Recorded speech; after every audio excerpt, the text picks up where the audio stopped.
Well, ladies and gentlemen, a vital part of to the house and to the family and to the business side of the world, if people cannot get access to their building, if they need to get big shipments out the door, you've got to have an expert like yourself, Nathan Jones, in the building from Same Day Door Service.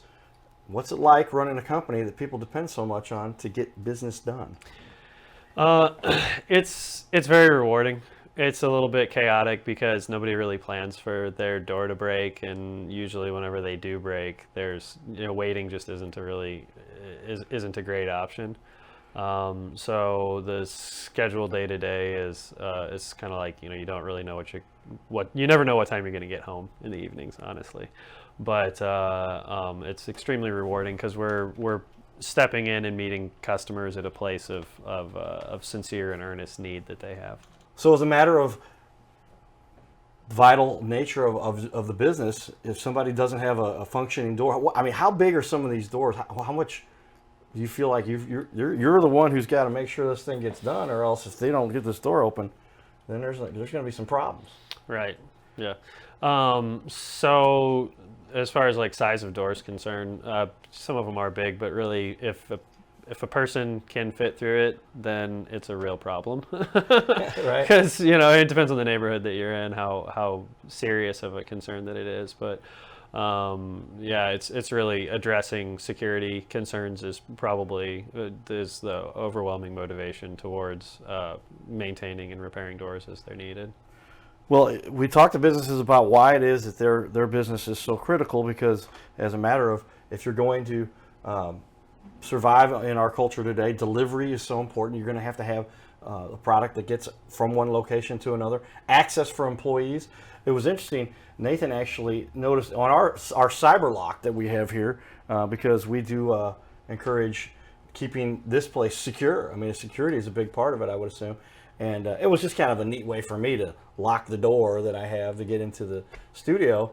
But it's one of these magnetic, and you saw that, and you're like, that's stuff you help people with, because it's not just a door that opens, it's also a door that is very secure. Is that another key component for what you guys are doing? Absolutely, yeah. I mean, it's whatever's most effective for securing the door, while still allowing maximum ease of use for users is definitely a key focus on needs analysis whenever it comes to either installing new equipment or upgrading existing or repairing what's existing, figuring out what is and isn't working and addressing that. Well, you've talked a little bit about your business, and while we're here, let's go ahead and mention you've worked on Carroll House doors at a certain point in your career. Yeah, I was a technician at the time. It was quite a while ago, but I think it's in St. Anne or Bridgeton, something like that.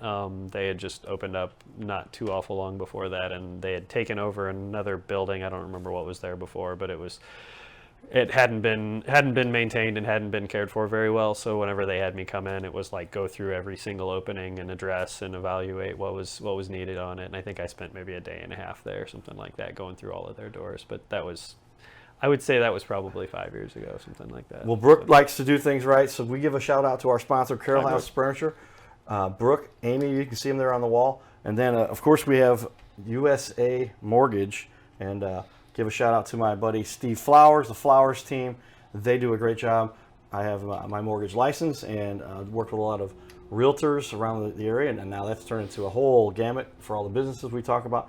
But I mean, how often are you getting a call from a realtor at 2 in the morning or 10 o'clock at night saying, we have to get this fixed or else we can't sell this house? Is that something you deal with? It does happen. We're actually, so we're located out of Festus. We're off of Main Street in Festus. We're next door neighbors to Main Key Realty, which is, they're really terrific people. They've been awesome neighbors. They call us from time to time. They're not the only ones, but they're the main ones that call us from time to time with a last minute emergency need. So that definitely happens where it doesn't just represent, where a broken door doesn't just represent like an impediment to a person's, sense of security and literal security, but also can be a serious inconvenience to a business transaction that needs to take place. Well, we're going to put up on the wall behind us your website, a great looking site here, samedaydoor.net, like the net. Mm-hmm. designation there because it kind of sets you apart a little bit. But check that out, and so we'll give everybody the wide shot of your website. But while it looks like you've got it all covered there, all the important information, we're going to go over the reviews you've got. The reviews you have there are actually pretty amazing, and I'd say that's an important part that a lot of people do not take so seriously because they don't realize people are these days they chatter, they talk to each other, they want to know what it is that's going on with your business, and if you're going to do a good job, people want to know that. Or if you've had problems, and I'm noticing that you have so many 5 stars. You said you have all but 2. I think so. No, 2 of them were 4. 2 of them were 4. What happened with those 2, right? Nothing. They got great service. They just are not the sort that I wouldn't want to wait their table, I guess. I don't know. Right. Some people are just going to have a bad day no matter what it is. Which I welcome that. And I mean, it's not like we do everything perfect all the time, but if anything has gone wrong in any way, shape, or form, there's a customer that in any way feels like that they haven't gotten 5-star service, then I'm going to personally make it right. I'm going to figure out how to how to make sure that we don't leave anyone feeling like that they got less than what they paid for. It's just. Well, that is a great way to do business because these days people do. I mean, reviews are something that are so critical, and if they're going to evaluate, it used to be everybody just kind of talked with each other and they would spread the word a little bit, but now they just go right to the reviews. Since we've talked about it enough, I almost feel like we're cheating our audience here if we don't put that up on the wall. But I had done a couple Google searches about you guys, and I want to talk about that. Before we get into those, well, as I'm showing here, I'm going to put up on the screen your website. Walk me through a couple of the pages here on your website that are most important to you, because obviously your website does give most of the information that people are interested in gathering. Sure. Okay. So like you said, I think the most important thing is the Google reviews on that, and those are real reviews. And I know most of the people because I've worked with them or dealt with them at some point during their interaction with our business. And we don't hound anybody for reviews. We don't shake anybody down. We don't selectively choose the people that seem like they're most enthusiastic about our business or about the work that they received. All we do is every single job that gets closed out, the customer gets a text message immediately afterward, just with a link to invite them to leave us a review. Everybody gets asked to leave a review, and really have never had anybody leave a bad review and then have to go back and chase them down and ask them to change it or anything like that and try and fix it, because we do things right the first go around. So I always put somebody on the spot. This is going to be easy for you. So unless I pick one of the 2 that were 4s out of 5s instead of the other, that's fine. 185 5-star, everybody.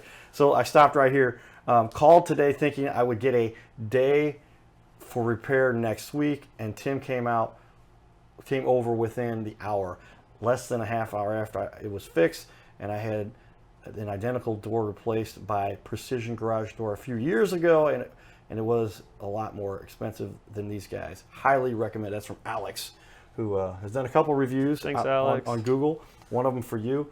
And so it's not like you're picking a bunch of people to go out and throw out reviews either. Alex has only done 2 reviews, but one of them was for you. Yeah, and I write a handwritten thank you card and send it out in the mail to anybody that leaves us a review. And that includes if anybody left us a bad review, I would still send them a thank you card. It doesn't matter to me. I just just really appreciate people sharing their experience, because it's kind of like you were talking about. I think it was before we got on air, talking about how it used to be just word of mouth was such a huge deal, and it still is a huge deal. But this is kind of the new format that it's taken. I feel like is the Google reviews and Amazon reviews and Yelp and Nextdoor and things like that. Well, we're so to the point, give me the answer, where can I find it now? And we're used to that. There was a video I watched, Patrick Bet David. He does all these big interviews and talks about the fact that it doesn't really matter how well informed you are by what you've gone through education-wise, because I can Google it and find the same thing out. Yeah. You're going to be slow, but you can do anything that you really feel like being horrible at for long enough if you just get on YouTube. Right? You can get there. Well, the point is that they can get the short, easy answers, but they need the critical thinking processes that somebody will only gain because they've been doing it for 14 years. Or you've been doing this for 14 years. You've had your own business for the last almost going on 4, coming up on 5, I guess. Yeah. Well, just to kind of start from whenever I got in business for myself. I got in business for myself right after getting out of community college. I went to community college and got a degree in robotics, which I didn't want to work in a factory, so instead I went out and started doing decks and fences and remodeling, and doors were always a big part of the picture. I did that for about 7 or 8 years. Decided I wanted to focus on just doors. I took a job with a large door company. I worked for them for 4 years, and then I got out, and I've been on, I've been running same day door service ever since then. So that's been about 3.5, 4 years ago now. And that's one of the typical questions we ask is, why did you decide to get into this? I mean, you told me in our pregame prep, we have in our green room, we have a little discussion before we do these interviews. We want to get to know the people that we're talking about. We did a nice review of you. If you hadn't had so many stars, you might be, but you guys are awesome. You guys top notch. We know we're dealing with some quality that we can help you share your story, but also help others understand what does it take to be successful. But you started working when you were 6? Yeah, so I grew up. That's a cool story. Yeah, it is. It was. I mean, there's a lot of different ways to have awesome childhood. I really had a terrific childhood with growing up, where my dad and my grandpa had just a small construction company. They had the same model that I still have today, which is focusing on customer retention. Focus on just providing such good service that your customers would be crazy to go anywhere else. Such good service and such good pricing that they would be crazy to go anywhere else. I've kind of shifted away from previously doing more residential construction services to doing almost all commercial construction, just mainly because in the commercial world, whenever you retain a customer, then you can continue to focus on doing just one thing for them and keep doing work for them. If you build decks and that's all you do, and you win a customer, well, they're probably not going to need a new deck after you build them one for 20 or 25 years. So customer retention doesn't do a lot for you there. But if it's a customer that has a facility with, like, for instance, we do some work for like medical facilities we do all their automatic doors for them, and they might have 100 or 150 automatic doors. Well, those doors break down reliably. You can count on it. One thing you can rely on is that the door is going to break down. Yeah, and retaining that customer is a big deal. So the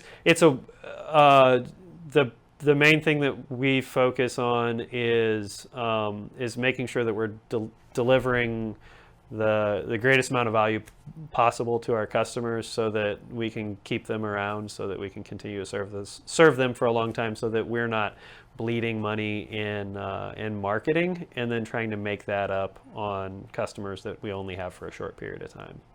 Okay, well, you covered a lot there. I remember, though, as a youth, is that the way that you say it? A youth?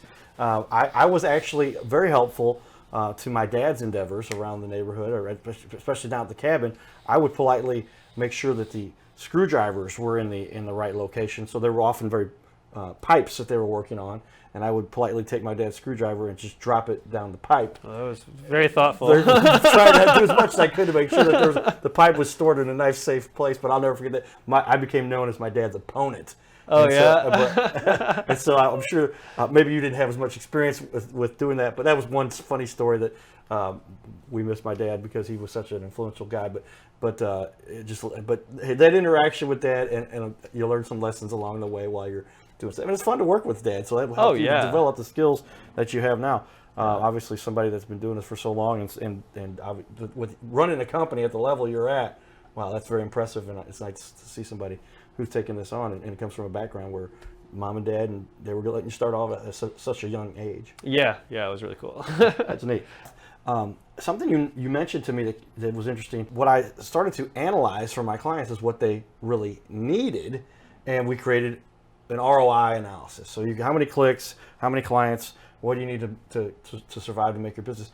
You have a similar analysis you use where you go through, I don't know if it's a checklist you write down or something. You go every time you go through this needs analysis, communicating with the customer to really find out what they need. Talk about that if you would, because that's something that struck me as like, I don't know a lot of people, I guess that's something everybody needs to do, but you made a point of it, and I think that's important. Yeah, so especially when you get into commercial doors, it's deceptively, it looks simple at the front end of it, but whenever you're on the back end of it, like ordering hardware for doors and things like that, it is not only is it complex, but there's like a a breathtaking number of options for ways that you can try and fix the same problem, and some of them are going to either be deficient in the way that they address the problem, or others are just going to not be cost effective.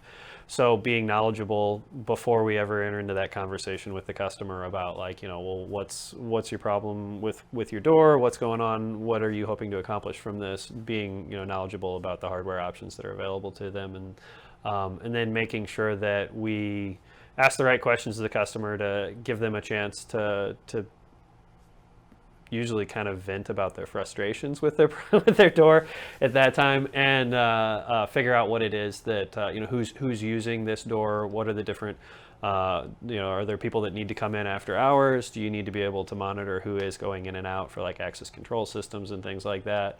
What's the occupancy level of the building, so that we make sure that we don't use hardware that the fire marshal's going to object to later on, and things like that. So just going through all the different needs analysis to sort out how the customer, what the end result is that the customer needs to get out of the door. So like find the answer first from the customer's point of view, Right. and then fill in everything on the back end of it as far as how to get to the end of that maze, so to speak, with the least amount of waste along the way, both in man hours and in equipment that goes into the installation. Very good. I want to review with everybody your phone number. Is that correct? 314-246-0449? Yeah. And so call these guys because they've got the expert information. It's great to see somebody who has that technical knowledge, because, boy, how often is it that people come in and they halfway get there? They leave a couple things. I would imagine, and tell me if this is true, and with regard to what you guys do, and knowing that, and I love my decking guys, roofing guys, siding guys. There's always technical stuff there, but you get really technical with regard to when the magnetic locks, the security codes that have to be accessed, where you control those from. Is it very easy for somebody to say, yeah, we did the job, it's pretty much done, and then you find out big problems come about later, and you end up with a customer who's not happy, and then they're going, well, don't use those guys anymore because they didn't get this job done right. Is it that kind of stuff you have to really pay attention to, in particular with some of the detail you have to work with? Yeah, the more that you know about your craft, the more potential solutions that you're able to furnish for the customer. If someone can get into this trade and they can go out there and they can be reasonably dangerous within a couple of years worth of training, but if they're going to really be able to avoid just wasting a lot of the customer's resources through needlessly replacing a whole device whenever there might be an option for just a few parts that are really hard to track down and find if you haven't done it before, then we're able to do a good job as far as making sure that we're converting our knowledge into savings for the customer and performance in the equipment, because that's a big thing, is just having the equipment perform right is crucial. Yeah, that's part of what we discussed. It's much better, more effective, less expensive to pay to have it done right the first time versus, oh, wait, let's go back and fix this and come back and try it again. And so those years of expertise, knowing what you're talking about and having the expertise to get it done the first time the right way, saves them money. Absolutely. Is that true? Yeah, absolutely. Okay. Very good point to be made. There's a lot of people, when you're dealing with the pros, this is the kind of stuff you want to make sure that you're talking about. So whenever you really keep your sights set squarely on serving people, I don't know how you couldn't be motivated and enthusiastic about it. Well, at whatever point we feel that somebody has said something that really makes a difference on our little planet, when you said, I asked that question, it's a setup. Some people get it right, some people don't. You got it right. And it's what is it that fuels your passion? And that is to do something that really impacts and serves people. Absolutely. And so that's when I say, that's the Cardinal Cowboy way. I was fortunate to have two very strict parents. I didn't realize how strict they were when I was a kid. I kind of had an implication like, why are they so tough? And now I see that helped me to keep me in line. Some people may wonder a little bit about how often I get out of line. But yeah, I mean, I stay on the path, and I was so fortunate to have parents, but it was always about helping other people. And if you're going to go out of your way to help other people, then it seems like it's inevitable that you will have success. And it just seems so many people these days lose track of that. Yeah. And when you make that your first point about what is it that fuels your passion to do this, is to help other people, I'm like, all right, these guys are on the ball. Yeah. Nathan knows what he's talking about. and is doing things for the right reason. And that's so important, I think, because if that does that make running your business a little easier? Oh Because, yeah, yeah. It makes it so obvious and clear. Like, what's the right thing to do in almost every single situation? It's like, well, what's going to serve what's going to serve the greatest number of people involved in this in the greatest way possible with the least amount of cost to whoever whoever shouldn't have to shoulder it. well, that like you said, you nailed that one, and that seems like the successful businesses, that is how they operate, and it's just great to see that. What's one thing you feel like that really sets your business apart? If you say there's one thing we do, and I think we might have covered this, but just kind of nail it down for people. What do you do that really sets your business apart from the other? There's other commercial door, other residential door companies out there. What do you do that sets you apart? The thing that we do that sets us apart, without question, is the value that we deliver. It's really easy for a technician who is hyper focused on their craft to want things to be done their way, like just the way that they prefer, and not really be paying attention to what the customer's needs are. Like, one of the questions that's kind of interesting that I didn't think to start asking customers until I had been doing it a couple of years was, how long do you plan on being in your building? Interesting. That's such an important question. Yeah, because if they're gonna, that has a lot to do with the budget. Yeah. How long you're planning this thing out? Do you want a door that lasts 30 years, or you need one that lasts 3 months? 3 months. Yeah, and I had that on Monday. All right. I had a customer who had his business had been broken into while he was out of town. His girlfriend was taking care of things, and she's like, "We need this, we need that, we need that." And I just go back on Monday and I talk with the guy, and I was like, what are you looking to do here? He said, the absolute least amount possible. I'm here for 3 more months.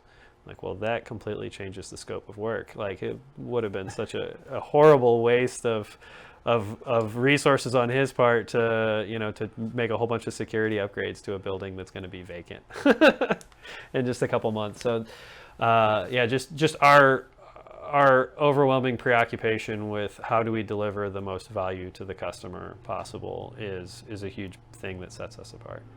Well, that is one of the most important things that we'd like to emphasize, because as someone who has been through the hoops of running a business and seeing things that work and learning what doesn't, it seems like it's not even that complicated. If you just put forth the effort, make sure that things are done right, your life becomes, it may seem like it's more work. It probably is, right? Very often. But when you do it that way, it just makes life easier and helps you long run to help your clients, and that get the reputation and the 187 stars with a 4.999 average that you've got, or whatever. That's pretty amazing, and very key to it. So, ladies and gentlemen, this show goes quickly. We've already covered enough time to fill up our full half hour to discuss here with Nathan.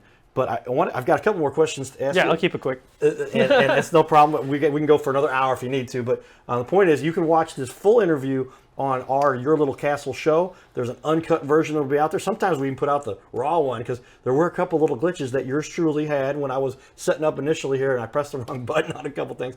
But we could edit all that stuff out. But in this case, we'll cut this down to 28 minutes. You've got so much good information here, and I've got a couple more important things I want to ask you. Yeah, go ahead. That we can't. We're going to put this all out there. So watch the full interview out on Your Little Castle's YouTube channel or on yourlittlecastle.com. But I mean, what is it that really gives you the most satisfaction with regard to what you do? I know it's fulfilling to have a business owner that's really happy with you, but when you get done with it, what is it you go, I feel good about that?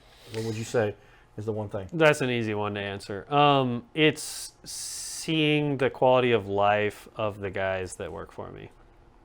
Seeing their families flourish, seeing their kids grow up, seeing them go on to have successful family lives, successful marriages, be successful as parents, and get to go on and support their family and get to pass on to the next generation a good solid foundation for their life.